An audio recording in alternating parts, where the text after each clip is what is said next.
नमस्कार, मैं राहुल कुमार और आप देख रहे हैं मेरा जिला का खास कार्यक्रम चुनावी दंगल में हम बात करेंगे आखिर जो उत्तर प्रदेश में नगर निकाय चुनाव की तैयारी है वो प्रत्याशी किस तरह से इस दंगल में कदम रख रहे हैं और क्या क्या उनका एजेंडा है। इसी को लेकर यहाँ पर अगर बात की जाए जनपद संभल में, तो संभल में नगर निकाय चुनाव में अब महिलाएं जो हैं रसोई से लेकर अब चुनावी दंगल में कूद चुकी हैं और उनसे जानने की भी कोशिश करेंगे कि आखिर नगर निकाय चुनाव में महिलाएं जो यहाँ उतर रही हैं, चुनाव में राजनीति कर रहे हैं, क्या एजेंडे के साथ इस बार चुनाव में आएंगी। तो संभल के नगर पालिका क्षेत्र में हम यहाँ मौजूद हैं और वार्ड 14 में हम यहाँ पर मौजूद हैं और बात करेंगे निधि शर्मा से जो वार्ड 14 से प्रत्याशी हैं। उनसे बातचीत करेंगे और जानने की कोशिश करेंगे कि आखिर नगर निकाय चुनाव की तारीख का भी भले से तारीख का ऐलान ना हुआ हो, लेकिन सभी प्रत्याशी जोर शोर से हैं, सभी चुनावी दंगल में दिखाई दे रहे हैं। नमस्कार, मैं पहले तो आपका हृदय से धन्यवाद देना चाहती हूँ कि आपने जनमानस तक मेरी आवाज़ पहुँचाने के लिए मुझे समय दिया। जैसा कि आप जान ही रहे हैं कि चुनावी दौर चल रहा है। मेरा वार्ड बेशक 11 है, पर मैं वार्ड नंबर 14 से अब की बार प्रत्याशी के रूप में जनता के सामने उपस्थित हो रही हूँ। इसमें मेरे भाइयों का, बहनों का भी सहयोग मेरे साथ रहा है और उनका प्रेम ही है जो आज मैं ये चुनाव लड़ने के लिए खुद को तैयार कर रही हूँ। हमने ये देखा है कि महिलाएं जो होती हैं वो खाली रसोई तक सीमित होती हैं जी। अब समय भी परिवर्तन ले रहा है, क्या ऐसा परिवर्तन आ रहा है कि महिलाएं अब नगर निकाय चुनाव में भी देखी जाएंगी? जी, पहले तो हमारी सरकार ही ने कह दिया है कि 60% भागीदारी इस समय महिलाओं की है हर क्षेत्र में। तो मेरा तो ये मानना है, मैं स्वयं भी एक महिला हूँ और महिलाओं की भावनाओं का सम्मान करना मेरा नैतिक दायित्व है। महिलाओं के अधिकारों को और उनके लिए कार्य करना मेरा कर्तव्य है और मैं महिलाओं के सम्मान की लड़ाई सदैव लड़ती रहूंगी। हमने ये भी देखा है अभी जब आप बहुत से संगठनों में भी जुड़ी हैं, समाज सेविका के तौर पे भी आप जानी जाती हैं। कई गरीबों में जाकर आपने गरीबों की सहायता की है, यहाँ तक कि हमने ये भी देखा है कि जो गरीब कन्या उसमें भी आपने सहयोग किया है। तो ये सब समाज सेविका के तौर पर अब राजनीति में कदम रख रहे हैं। जी देखिए, सामाजिक जो कार्य करेगा ये भी एक सामाजिक कार्य ही है, राजनीति भी एक सामाजिक कार्य ही होता है। और मैं आपको बता दूं कि एक महिला जो होती है वो घर घर जाकर सबके दुख दर्द में शामिल भी हो सकती है, सबकी समस्याओं को सुन भी सकती है। और मेरा तो यही प्रयास शुरू से रहा है कि मैं जो भी गरीब बच्चे हैं या गरीब महिलाएं हैं उनकी समस्याओं का निस्तारण कर सकूं और करती रहूंगी। वार्ड अगर 14 की बात की जाए तो वार्ड 14 में क्या एजेंडा रहेगा इन 5 सालों में जो वहाँ के कार्य ना हुए, या किन किन कार्यों पर आप वहाँ पर चुनावी दंगल में उतरेंगे? जी, वार्ड 11 की मैं वार्ड 11 से ही हूँ और पिछली बार भी लोगों ने बहुत मुझसे कहा था कि आप खड़े हो, पर मैं पहले जानना चाहती थी कि कहाँ कहाँ क्या क्या समस्या है। पर जहाँ तक मैं बात करूँ, वार्ड नंबर 11 से ज़्यादा समस्या वार्ड नंबर 14 में मुझे दिखाई दी। और मैं कुछ महिलाओं से भी मिली जो बहुत भागा दौड़ी करती हैं अपने अधिकारों को पाने के लिए, और कुछ योजनाएं ऐसी हैं जो उन तक पहुंचती तो हैं पर उनका निवारण नहीं होता है। तो मैं उन महिलाओं को ये आश्वासन देना चाहती हूँ कि घर कोई भी अगर योजना आती है तो मैं उनके साथ खड़ी होकर उसका निवारण करवाऊंगी और सदैव उनके लिए हर कार्य में उनके समक्ष प्रस्तुत रहूंगी।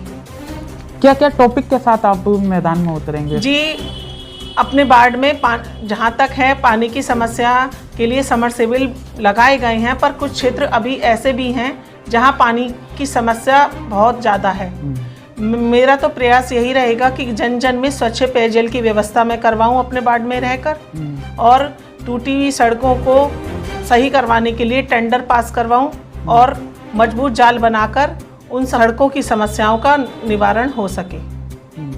लाइट की व्यवस्था को लेकर क्या है? लाइट की व्यवस्था को लेकर तो रात्रि में लाइट की समस्या बहुत है।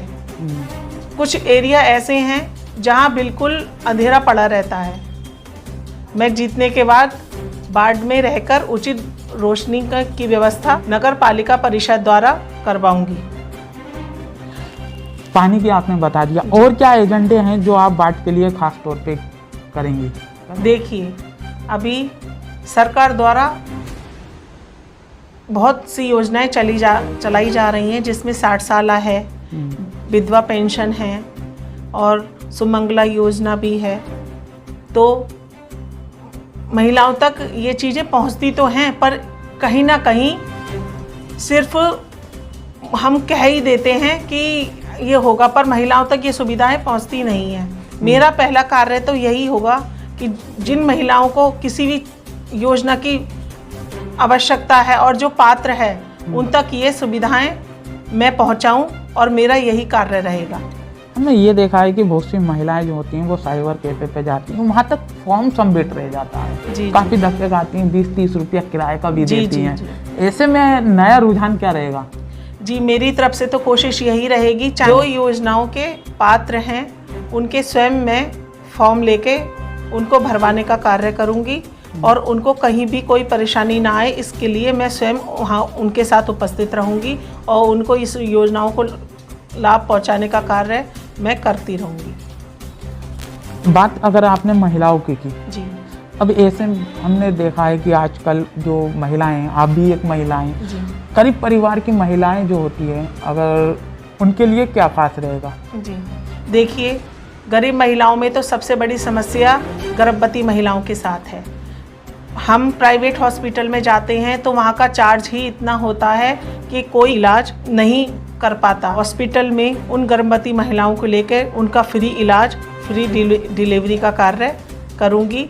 और आजकल जो आप देख रहे हैं कि पहले बच्चे पर 6,000 रुपये का मानदेय सरकार ने दिया है, उसको पूर्ण रूप से महिलाओं तक पहुंचाना ही मेरा लक्ष्य है। बहुत बड़ा एजेंडा है ये आपका कि फ्री डिलीवरी आप कराएंगी। जी, जी, तो पूर्ण रूप से ये महिलाओं के लिए है? जी, बिल्कुल पूर्ण रूप से मैं महिलाओं के लिए आधी रात भी इस कार्य के लिए तत्पर हूँ। हमने ये देखा है वार्ड 14 के अंदर बहुत से प्रत्याशी हैं, ऐसे में आप महिलाएं हैं जी, किस तरह से उनका मुकाबला करेंगी? जी, महिला और पुरुष की तो अब समस्या ही नहीं रह गई है। एक तरह से कहूँ, जितना योगदान इस समय पुरुष प्रधान का है, वही महिला भी अपनी सहभागिता पूर्ण रूप से कर रही है। तो अब ये महिला या पुरुष का नहीं है मुद्दा, अब तो महिला की भी 60% सहभागिता समाज में है। तो कोई कार्य ऐसा नहीं है जो महिला नहीं कर सकती। अपने एजेंडे के साथ में अगर आप चुनाव में होती हैं, कितना % लगता है कि आपके साथ में वोटर आपके साथ में रहेगा? जी, मेरी तरफ से तो मुझे पूर्ण रूप से विश्वास है अपनी जनता से कि 100% वो मेरा सहयोग करेंगे और मुझे एक बार अवसर जरूर प्रदान करेंगे।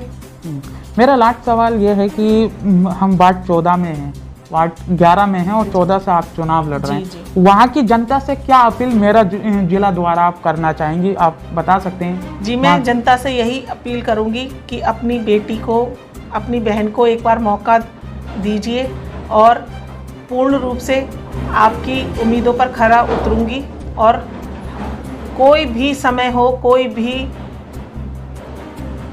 परिस्थिति हो, मैं पूर्ण रूप से जनता के लिए सदैव तत्पर रहूंगी।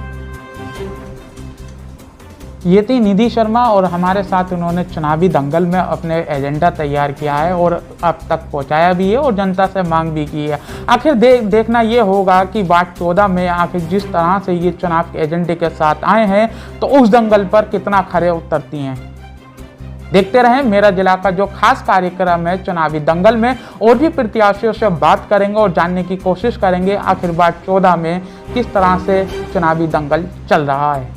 संभल से मेरा जिला के लिए राहुल कुमार।